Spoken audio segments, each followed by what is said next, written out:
Hello students, welcome back. Now today's topic is inclusive education. समावेशी शिक्षा. Okay, let's start.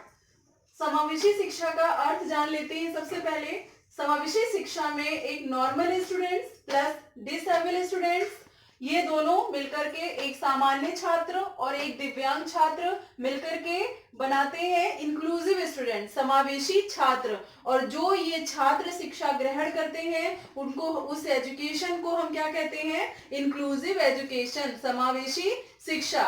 Okay, who is the father of inclusive education? Ovide Decroly, जो इसके father है education के क्षेत्र में समावेशी शिक्षा को लाने के लिए हमारे ओविड डैक्रोली ने अपना योगदान दिया था. चलिए बात करते हैं कि है क्या ये. क्रुकशैंक के according special children's education is a part of whole education. जो हमारी विशिष्ट बालकों की शिक्षा है वो संपूर्ण शिक्षा का हिस्सा है. इसका अगर हम इस डेफिनेशन का अर्थ देखें तो यही है कि जो हमारी आजकल शिक्षा चल रही है ये हमारी शिक्षा सामान्य प्लस दिव्यांग छात्र, जो हमारे इंक्लूसिव छात्र हैं, उनको मिलाकर के दी जाती है. आज किसी भी कक्षा में ये नहीं कहा जा सकता है कि थोड़ा सा डिसेबल स्टूडेंट उसमें स्पेशल चाइल्ड नहीं बैठ सकता है. दोनों को इक्वल मान करके शिक्षा दी जाती है. और दूसरी डेफिनेशन भी क्रुकशैंक ने दी. विशिष्ट बालक वह है जो बौद्धिक, इंटेलेक्चुअल, शारीरिक, फिजिकली, सामाजिक, सोशली अथवा मनोवैज्ञानिक, साइकोलॉजिकल विशेषताओं में भिन्न होता है. जो हमारा इंक्लूसिव स्टूडेंट होता है वो, उसकी ये कैरेक्टरिस्टिक्स होती हैं. वो फिजिकली भिन्न हो सकता है, डिफरेंट हो सकता है नॉर्मल स्टूडेंट से, या मेंटली हो सकता है, या सोशली हो सकता है, इकोनॉमिकली भी हो सकता है. तो ये सारी, जो इंटेलेक्चुअल भी हो सकता है, ये सारे डिफरेंसेस आपको इंक्लूसिव स्टूडेंट्स में नजर आएंगे. अब बात करते हैं कि किन उद्देश्यों को लेकर के हमारी समावेशी शिक्षा स्टार्ट की गई थी. समावेशी शिक्षा का एक सबसे बड़ा मतलब अच्छाई ये है कि समावेशी शिक्षा में जो बच्चे आते हैं उनको हमें मित्रवत रखना है. जो सामान्य छात्र होता है उसको उसके साथ बहुत अच्छा व्यवहार बनाकर रखना है. एक टीचर को भी कहीं से भी उस बच्चे को ये नहीं दिखाना है कि वो स्पेशल चाइल्ड है. होते हैं, ठीक है, जो स्पेशल चाइल्ड होते हैं वो पूरी तरीके से स्पेशल नहीं होंगे. जैसे अगर उनको मेंटली प्रॉब्लम है तो इतनी मेंटली प्रॉब्लम ना हो कि वो बिल्कुल समझ ही ना पाए. ऐसे जो थोड़े बहुत मेंटल हों, और जैसे मान लीजिए गूंगे या बहरे हैं तो वो थोड़े हों, बहुत ज्यादा नहीं. अगर आइज से प्रॉब्लम है उनको तो थोड़ी हो. ऐसे नहीं कि अंधे व्यक्ति, अंधे बच्चे भी इसमें आपके साथ पढ़ सकते हैं. तो वो तो आपके विशिष्ट बच्चे हुए, उनको हम विशिष्ट स्कूल्स में ही पढ़ाते हैं. उनके लिए अलग से स्कूल की व्यवस्था है. पर जो थोड़े बहुत डिसेबल हैं जिन्हें हम दिव्यांग छात्र की श्रेणी में रखते हैं, समावेशी छात्र की श्रेणी में रखते हैं. अब देखते हैं कि किन ऑब्जेक्टिव्स को लेकर के इंक्लूसिव एजुकेशन हमारी स्टार्ट की गई. तो आप देखिए one by one. First of all, most appropriate learning.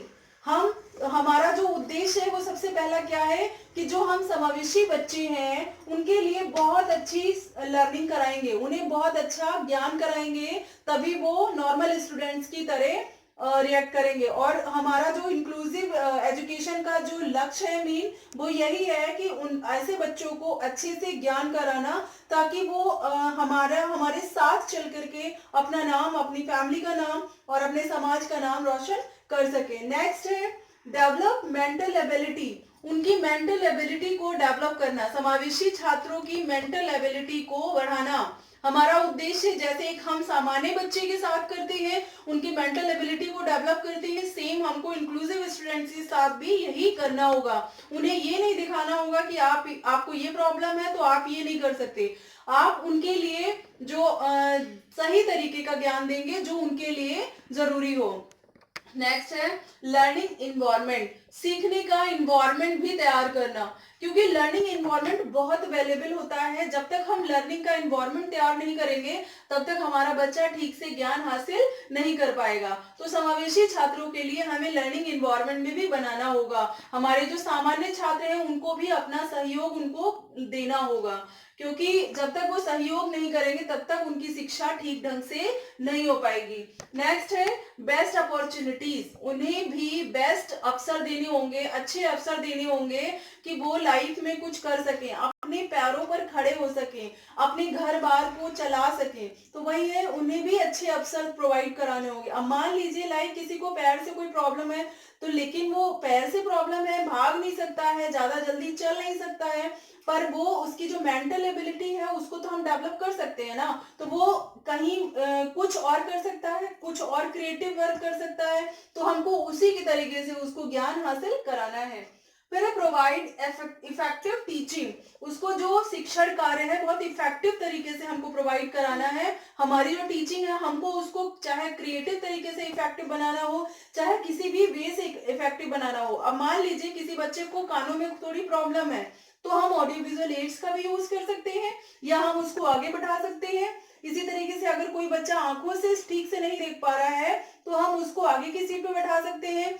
और बहुत अच्छा है कि सबसे उसको अलग से भी हम पढ़ा सकते हैं। तो इस तरीके का अगर हम शिक्षण कार्य करेंगे तो हमारा बच्चा अच्छे से सीख पाएगा। Next is provide appropriate resources. उनके लिए अच्छे रिसोर्सेस भी हम तैयार करेंगे। अब जैसे तुम्हारे ही कॉलेज में ले लो कि अभी आपके पिछले सेशन में बीटीसी के एक हमारी बच्ची को बहुत प्रॉब्लम थी, जिसकी वजह से हमारे यहाँ लिफ्ट लगवा दी गई, क्योंकि हमारी जो क्लासेस थी वो 3rd फ्लोर पर चलती थी। तो इसी तरीके से हम उन्हें रिसोर्सेस बहुत अच्छे से प्रोवाइड कराएंगे। मान लीजिए अगर पैरों में प्रॉब्लम है तो हम उनके लिए लिफ्ट की व्यवस्था करेंगे, व्हील चेयर की व्यवस्था करेंगे। तो इस तरीके की चीजों का हम अरेंज करके रिसोर्सेज को प्रोवाइड करा के हम ऐसे बच्चों को बहुत अच्छे से नॉलेज दे सकते हैं। तो अब ये एक हमने स्ट्रक्चर बनाया है कि किस तरीके से हम लोगों को इंक्लूसिव एजुकेशन के साथ जोड़ सकते हैं। तो है supporting inclusive education. First of all ethos. Ethos का अर्थ होता है समाज या समूह से जुड़ी धारणाएं। हमारे समाज में बहुत अजीब अजीब की धारणाएं हैं। जैसे मान लीजिए कोई पैर से पोलियो ग्रस्त है तो उसको बोलेंगे कि अरे ये क्या पढ़ लेगा। घर वाले भी डिफरेंस करते हैं, 2 बच्चे हैं और अगर एक हमारा थोड़ा सा प्रॉब्लम क्रिएट करता है तो वो थोड़ा सा कहते हैं कि आप ऐसा नहीं कर सकते हो। लेकिन हमको ये धारणाएं बदलनी है। हमको ये जो हमारे समाज में जो जुड़ी हुई भ्रांतियां हैं इन्हें खत्म करना है, क्योंकि आज हर बच्चा वो काम कर सकता है जो एक नॉर्मल स्टूडेंट कर सकता है। तो वही चीज है कि हमें समाज के जो इथोस है वो चेंज करने हैं। फिर है फिजिकल इन्वायरमेंट। जो भौतिक वातावरण है उसको भी हमको उनके अनुकूल बनाना है। जो हमारा फिजिकल भौतिक वातावरण है उसको हमको समावेशी छात्रों के अनुकूल बनाना है, ताकि हमारे बच्चों को पढ़ने में कोई भी परेशानी अनुभव ना हो। Next is expectations and opportunities. उन्हें उनकी आवश्यकताओं के अकॉर्डिंग ही उनके अवसरों को प्रोवाइड कराना।